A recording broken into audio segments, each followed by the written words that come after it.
последнее время такие вот важные общественные вопросы, которые касаются будущего нашего народа.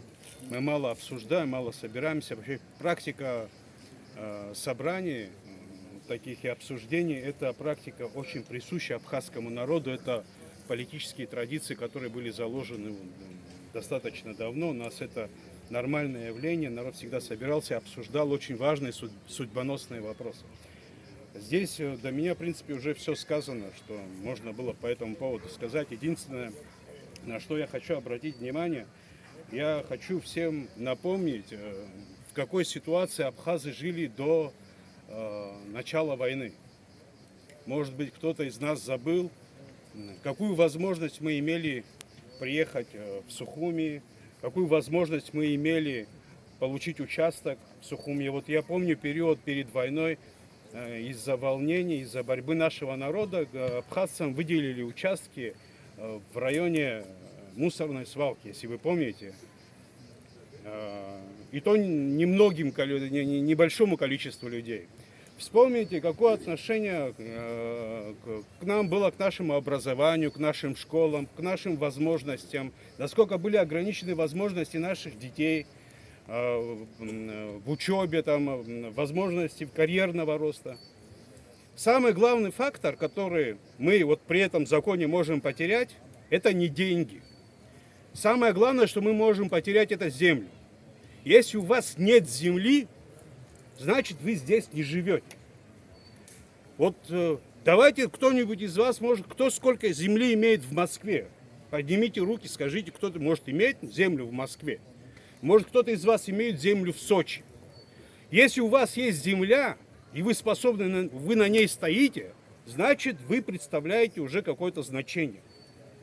У вас пытаются отобрать землю. Это закон об апартаментах, это закон о земле. Потому что апартаменты в воздухе не висят. И когда вам приходят и говорят, что земля в Абхазии не продается, она не продается на бумаге, но она будет продана. Потому что то здание, которое они построили, в которое вложили миллиарды, вы это здание уже не сдвинете. И землю под ней вам обратно никогда не вернут. Если мы примем этот закон, наше будущее будет очень простым. Чтобы вы понимали, вся прибрежная зона будет уже не наша.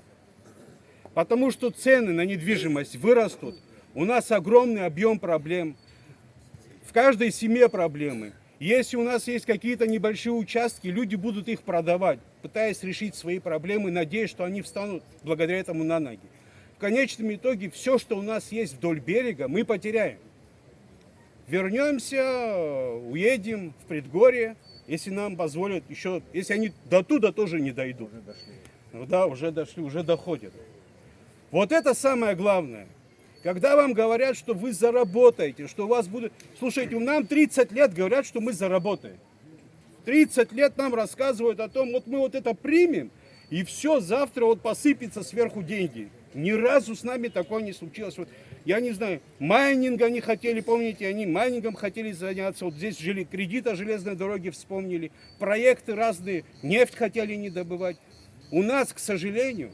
Вот так сложилась такая система власти в стране. Ну, так получилось уже. С этим мы должны уже это принять, с этим согласиться, что эта система власти не способна решать наши проблемы. Не то, что там, не важно какой президент, не важно какая у него фамилия, у нас просто система власти такая. У нас ответственности ни у кого нету там, кто сидит наверху. И сегодня, когда они выходят, говорят, давайте мы эти апартаменты построим, и вы потом завтра у вас будет все чудесно, ничего не будет.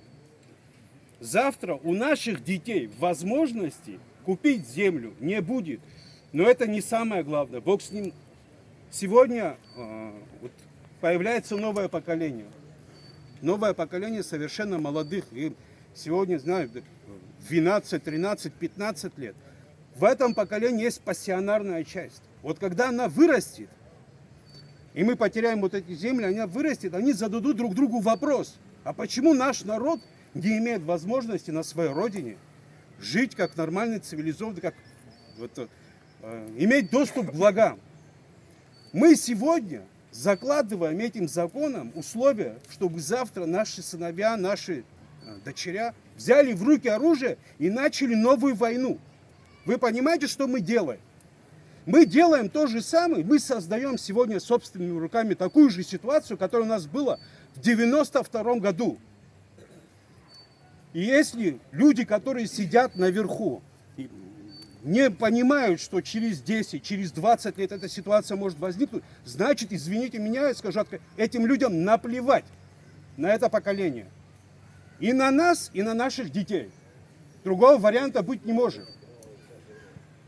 Просто вы сами сравните ситуацию, которая сегодня у нас происходит, и такую ситуацию, которая происходила в советский период. В экономике есть такое понятие, называется, говорят, этническая экспансия. Этническая экспансия – задача любого народа, неважно какого. Это может быть задача абхазского народа, это может быть задача грузинского народа, задача российского народа, задача любого народа максимально расширить сферу своей жизнедеятельности. Это нормальное явление. Это каждый народ желает этого. Но каждый человек тоже этого желает. В принципе, мы и сами это прекрасно понимаем. Но если у тебя... Ты это должен понимать, ты этому должен сопротивляться. Естественно, кто-то захочет прийти, нашу землю забрать, там, на ней что-то построить, оставить, и от нее доходы получать себе. Мы же не должны быть настолько дураками, чтобы позволить им это делать. Поймите. Вопрос даже не в деньгах, бог с ним, с этими деньгами. То, что они построят вот эти курорты, там, туристические, им мы не нужны, владельцам этих объектов. Им нужна наша земля.